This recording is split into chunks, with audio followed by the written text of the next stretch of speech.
जय हिंद प्यारे साथियों, स्वागत है आप सभी का आपके अपने यूट्यूब चैनल अमन स्टडी पॉइंट में। साथियों, सीडीपी के 600 प्रश्नों की सीरीज में यह 5वां पार्ट है। इसके पहले हम लोग 4 पार्ट देख चुके थे। यदि आपने वह वीडियो नहीं देखा है तो हमारे चैनल के प्लेलिस्ट में जाकर उस वीडियो को देख लीजिएगा। यह जो प्रश्न है आपके प्राइमरी और जूनियर के लिए काफ़ी महत्वपूर्ण है, जो कि आपके सीटेट का एग्ज़ाम हो रहा है।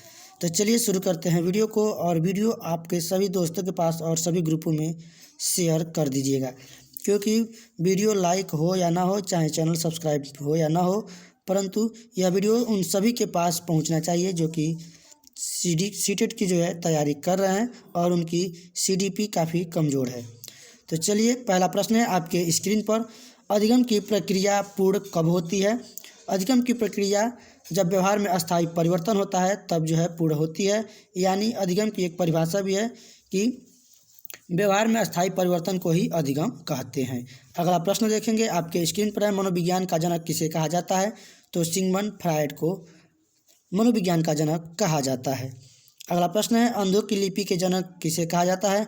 तो लुईस ब्रेल को अंधों की लिपि का जनक कहा जाता है। और यह कितने बिंदुओं पर आधारित है? तो 6 बिंदुओं पर उभरी हुई बिंदुएं होती है जिस पे जो है यह आधारित है। अगला प्रश्न देखेंगे, शर्म तथा गर्व जैसी भावना का विकास किस अवस्था में होता है? तो बाल्यावस्था में शर्म और गर्व जैसी भावना का विकास होता है। अगला प्रश्न देखेंगे, काफ़ी कम समय में हम पूरे 20 प्रश्नों को यहाँ पर देखेंगे, तो वीडियो को जो है सभी अपने ग्रुपों में और दोस्तों के पास शेयर कर दीजिएगा। मैकडूगल के अनुसार मूल प्रवृत्ति जिज्ञासा का संबंध कौन सा संवेग है? तो यह है आश्चर्य। और मैकडूगल ने कितनी मूल प्रवृत्तियाँ दी थी? तो उन्होंने दी थी कुल जो है अपनी 14 मूल प्रवृत्तियाँ दी थी, जिसमें यह जो है एक जिज्ञासा भी मूल प्रवृत्ति है। चलिए देखते हैं अगला प्रश्न को।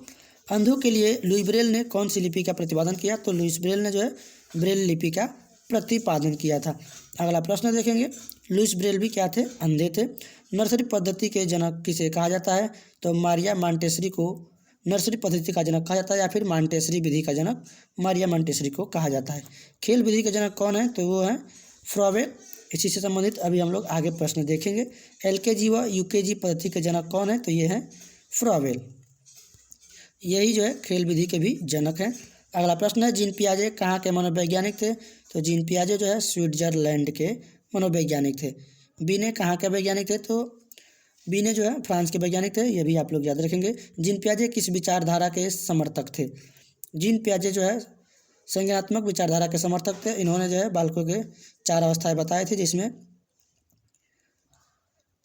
हमने जो है इस पिछले वीडियो में आपको बताया था, जिसमें जन्म से 2 वर्ष होता है संवेदीगामक, अमूर्त संज्ञानात्मक 2 से 5, 5 से 7 मूर्त संज्ञानात्मक, और जो 4th स्टेज होता है अमूर्त संक्रियात्मक। तो इसको आप लोग याद रखेंगे। चलिए देखते हैं अगले प्रश्न को। वह जो 4 अवस्थाएं हैं वहाँ पर एज भी पूछा जाता है, जिसमें आपका संवेदीगामक होता है, अमूर्त संक्रियात्मक होता है, मूर्त और एक पूर्व संक्रियात्मक अवस्था होता है। ये 4 अवस्थाएं होती हैं, 0 से 2, 2 से 5, 5 से 7 और 7 से 12। तो यहाँ पे लिखने में थोड़ा सा दिक्कत है, आप लोग समझ लेंगे। बुद्धि का समुकारक सिद्धांत किसने दिया था? तो बुद्धि का जो है समुकारक सिद्धांत दिया था थर्स्टन ने। और थर्स्टन ने जो है इनके अनुसार जो है बुद्धि के 7 कारक हैं। अगला प्रश्न देखेंगे, बहुकारक सिद्धांत। बुद्धि का बहुकारक सिद्धांत दिया था थॉर्नडाइक ने। तो यहाँ से आपको 3-4 क्वेश्चन बनते हैं। बुद्धि का बहुकारक सिद्धांत थॉर्नडाइक, और यहाँ से आपको बुद्धि का एक कारक सिद्धांत बीने के द्वारा, बुद्धि का द्विकारक सिद्धांत स्पीयरमैन, बुद्धि का त्रिकारक सिद्धांत स्पीयरमैन, ये सभी जो है आप याद रखेंगे। और बुद्धि का समूकारक पूछा जाए तो यहाँ पर थर्स्टन।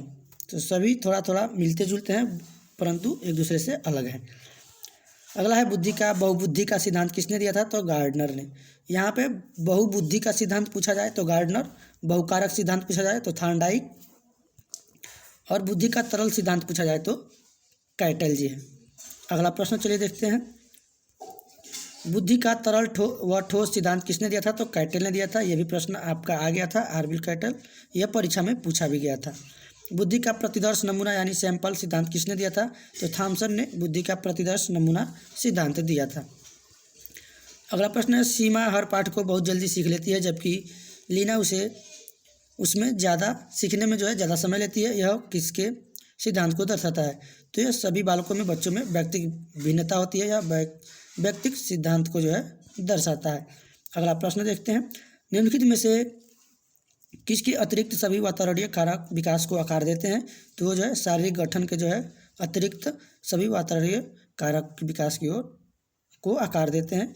यहाँ पे आपको 4 ऑप्शन दिया गया है, आपकी परीक्षा में दिया जाता है, जहाँ से आपको एक आंसर यहाँ पे ये दिया होगा, इसी को आप लोग आंसर लगाएंगे। अगला प्रश्न है, एक अच्छी पाठ्य पुस्तक बचाती है लैंगिक पूर्वाग्रह से, यह अच्छी पुस्तक की बात कही गई है। सकारात्मक प्रश्न है, पियाजे के अनुसार संज्ञानात्मक विकास के किस चरण पर बच्चा वस्तु अस्थायित्व को प्रदर्शित करता है? तो यह पूर्व संक्रियात्मक, पियाजे के द्वारा 4 अवस्थाएं दी गई थी, जिसमें संवेदीगामक, पूर्व संक्रियात्मक, मूर्त संक्रियात्मक और अमूर्त संक्रियात्मक। इसको आप लोग याद रखेंगे। वह विचारात्मक प्रक्रिया जिसमें नूतन, वास्तविक तथा उपयोगी अवधारणाओं का प्रस्तुतिकरण निहित तो कही जाती है, यह रचनात्मकता कहलाती है। अगला प्रश्न देखेंगे और इस वीडियो का आखिरी प्रश्न है, माता पिता से वंशजों में स्थानांतरित होने वाले लक्षणों को क्या कहा जाता है? तो उसको अनुवांशिकता कहा जाता है, हेरिडिटी। तो इसी के साथ वीडियो समाप्त हुआ। तो अभी तक आपने वीडियो को शेयर नहीं किया है तो अपने सभी दोस्तों में शेयर कर दीजिएगा, क्योंकि जो भी सीटेट की एग्ज़ाम की तैयारी कर रहे हैं यह वीडियो उनके पास पहुंचना चाहिए। धन्यवाद। जय हिंद।